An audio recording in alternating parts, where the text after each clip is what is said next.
లీజ్కు తీసుకున్నాడు, ప్రోడక్ట్ మార్చేశాడు. మేడ్చల్ జిల్లా చర్లపల్లి వాగ్దేవి ల్యాబ్స్ లో మెఫిడ్రిన్ డ్రగ్ తయారీ వెనుక సంచలన విషయాలు వెలుగులోకి వస్తున్నాయి. పట్టుబడ్డ రసాయనాలతో వందల కోట్ల విలువైన డ్రగ్స్ తయారు చేయొచ్చని అంటున్నారు ఆపరేషన్ నిర్వహించిన మహారాష్ట్ర పోలీసులు.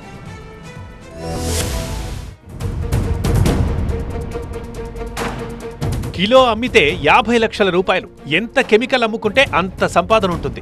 అందుకే కెమికల్ ఫ్యాక్టరీ అడ్డాగా డ్రగ్స్ దందా మొదలు పెట్టాడు ఆ బిజినెస్ మ్యాన్. ముంబై పోలీసుల డెక్కాయ్ ఆపరేషన్ తో చర్లపల్లి వాగ్దేవి ల్యాబ్స్ లో కొన్నేళ్లుగా సాగుతున్న డ్రగ్స్ దందా బయటపడింది.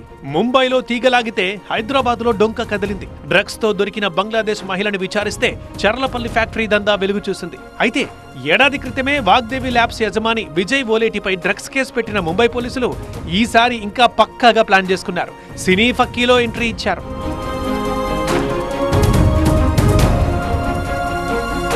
ముంబై పోలీస్ కార్మికుడిలా ఆ ఫ్యాక్టరీలో చేరాడు. కొన్ని రోజుల పాటు ఓ కన్నేసి వాగ్దేవి ల్యాబ్స్ లో తయారవుతోంది డ్రగ్సే అని నిర్ధారించుకున్నారు. దీంతో ముంబై నుంచి టీం దిగిపోయింది. దాదాపు 11 కోట్ల విలువైన డ్రగ్స్ కాంపోనెంట్స్ ని సీజ్ చేసి ముంబైకి తరలించింది స్పెషల్ టీం. వీటితో వేల కోట్ల విలువైన డ్రగ్స్ తయారు చేయొచ్చని ముంబై పోలీసులు అంచనాకొచ్చారు.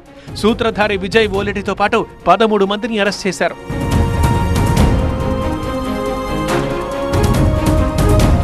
సరుకుని ఎక్కువ రోజులు నిల్వ చేయకుండా 2-3 రోజుల్లోనే ఫ్యాక్టరీ నుంచి పంపించేస్తున్నట్లు పోలీసులు గుర్తించారు. లక్డికాపూల్, నాచారం తదితర ప్రాంతాల్లో డెలివరీ చేస్తున్నట్లు సీసీ ఫుటేజ్ సేకరించారు. చర్లపల్లి నుంచి మెఫిడ్రిన్ వివిధ రాష్ట్రాలకు సరఫరా అవుతున్నట్లు గుర్తించారు. 35,000 లీటర్ల రసాయనం, 950 కిలోల పొడి, వివిధ పరికరాల్ని లారీల్లో మహారాష్ట్రకు తీసుకెళ్లారు.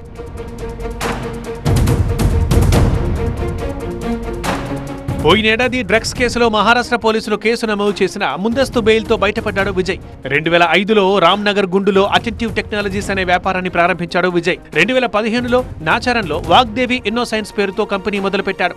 ఏడాది తర్వాత చర్లపల్లిలో వాగ్దేవి ల్యాబొరేటరీస్ పేరుతో మరో పరిశ్రమ పెట్టాడు. ఆ పరిశ్రమ గేటుకి బయట తాళం వేసి లోపల మెఫిడ్రిన్ తయారు చేసేవాడని పోలీసులు గుర్తించారు.